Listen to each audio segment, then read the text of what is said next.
everybody. This is Tamara Rubin, Lead Safe Mama. I am about to be interrupted by my children. Hi, children. No, you want to say hello to people? Hello, people. This is Charlie. Say hello again. They can hear you. Hello, people. Okay, go get a frisbee. Go, go, go with daddy.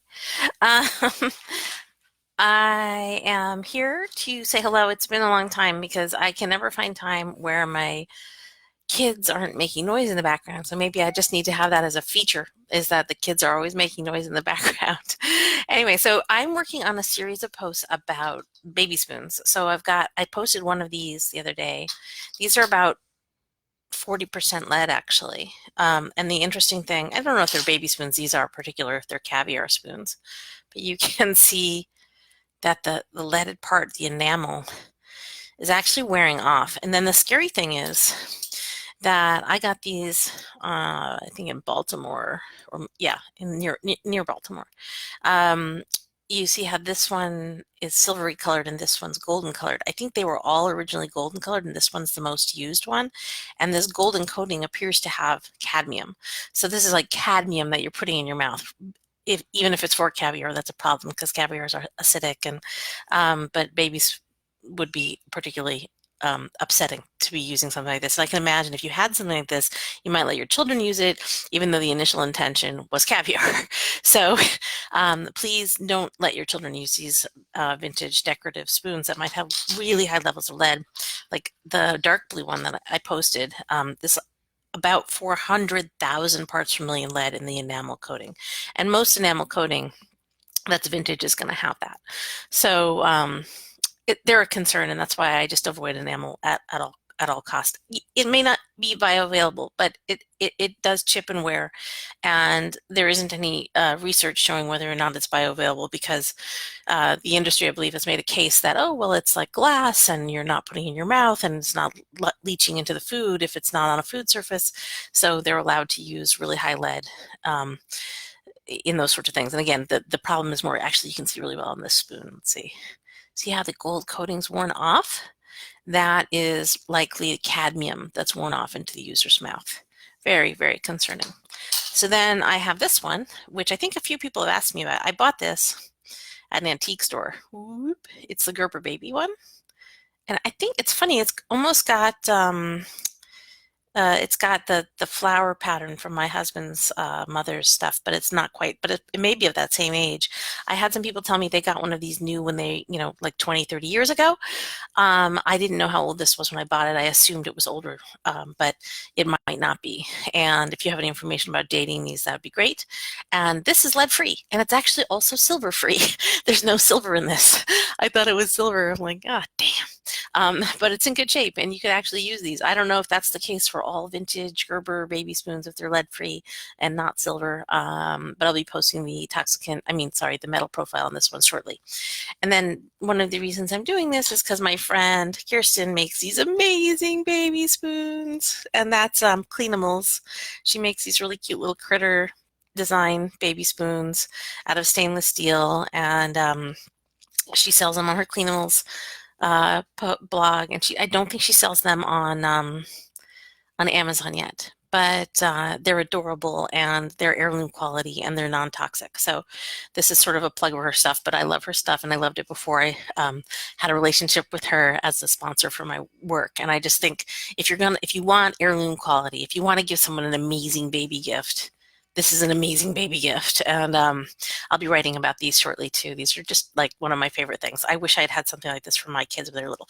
And so there's three things. There's the fork for the kiddo to use, and the spoon for the kiddo to use, and then the feeder spoon for mom to use in feeding the kiddo.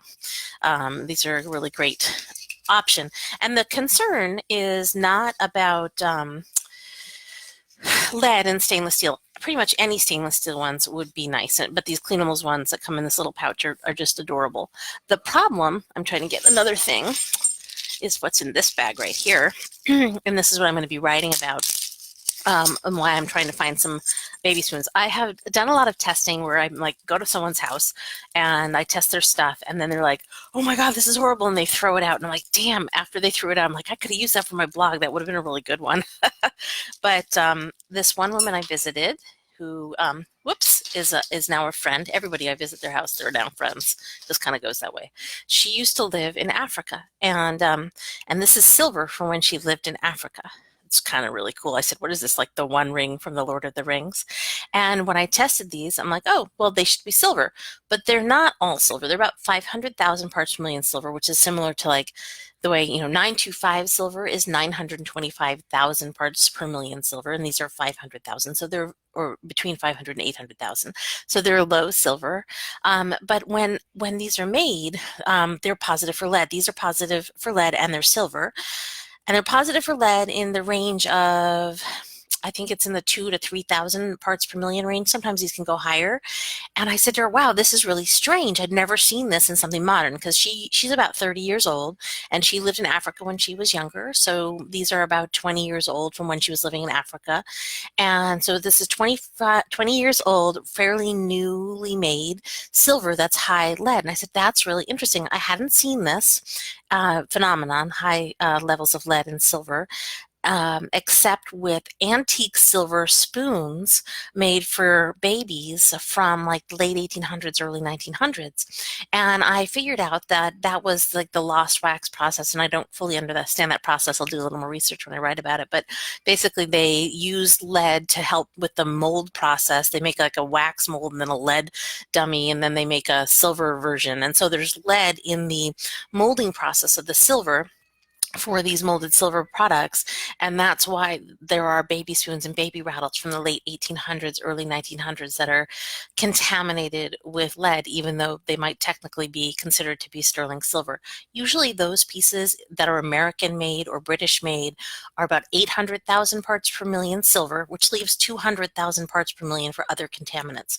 And so anyway, this was really interesting that these African pieces from 20 years ago were similar to the late 1800s, early 1900s silver that I was finding with in terms of lead contamination levels. And so what I figured is, oh, well, in Africa, they're just about 100 years behind us in terms of their silver manufacturing with the artisans, and they're not aware of the toxicant contamination potential. So they're using the same process that our silversmiths use here in America in the late 1800s. Or maybe that's what was used first, and then we outgrew it because of technology and awareness of toxicants and all of that. I'm not sure which came first, the chicken or the egg on that one.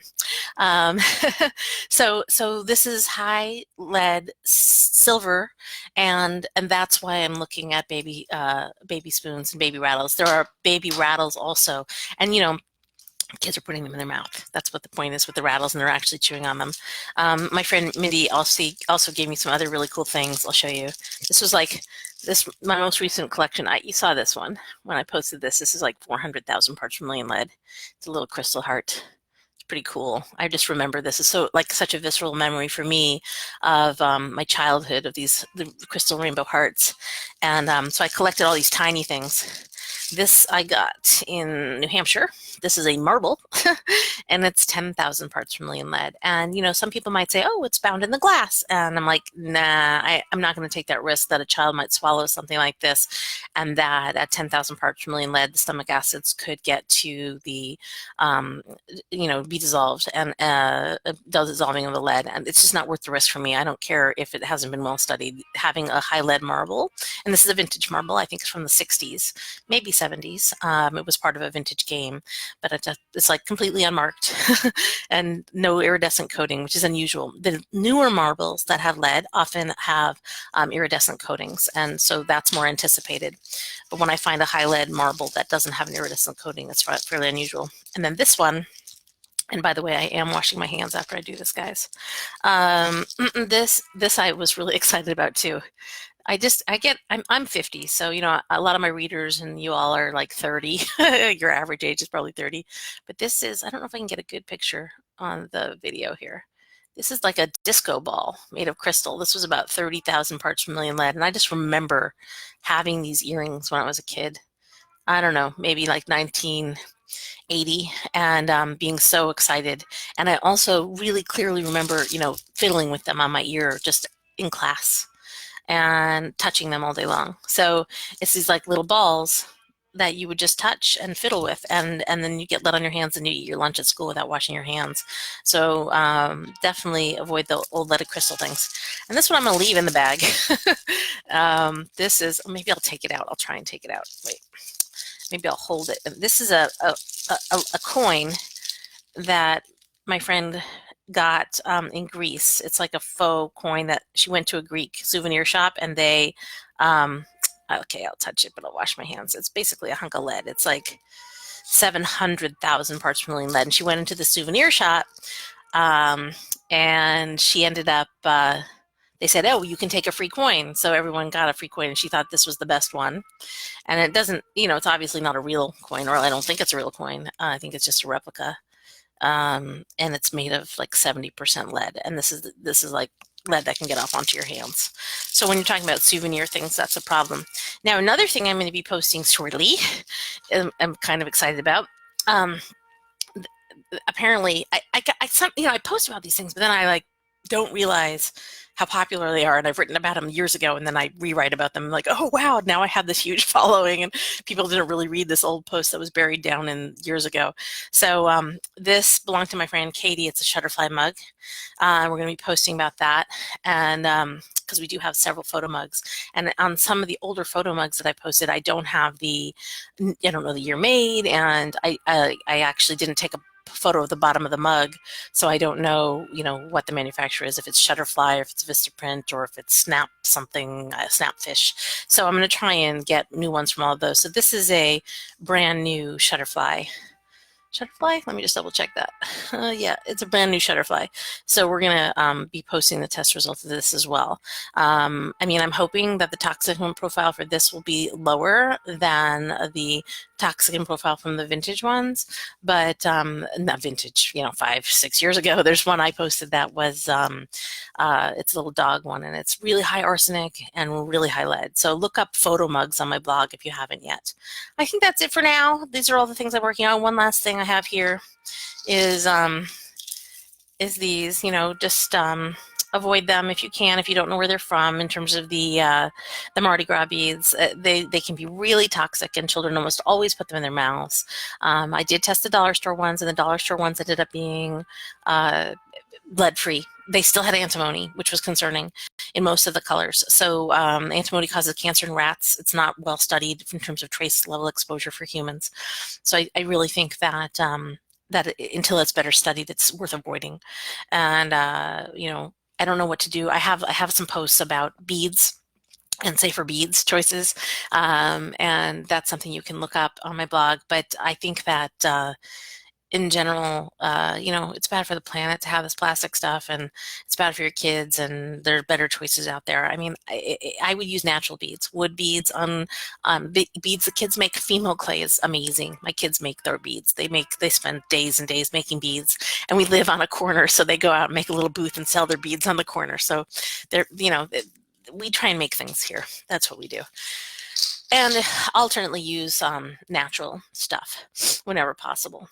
So anyway, keep your eye out, or also look up baby spoons and baby cutlery on the blog and see the different things that I've tested, and hopefully I'll be testing several more, because my readers have responded to that post asking for some known examples. I want some where I know, is it made in the 1890s? Is that when your grandfather was born, or was it from 1910? It's kind of hard to pinpoint those vintage pieces, but if you have an old piece that you want to contribute to my testing of baby spoons and baby rattles, I would love that. I don't want anything from the 1960s. Those are going to probably be fine.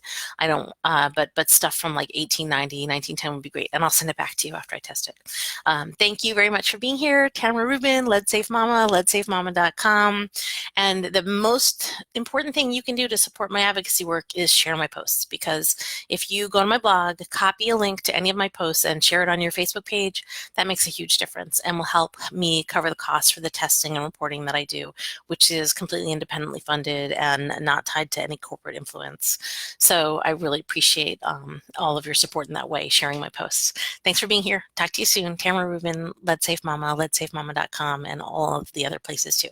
Bye-bye.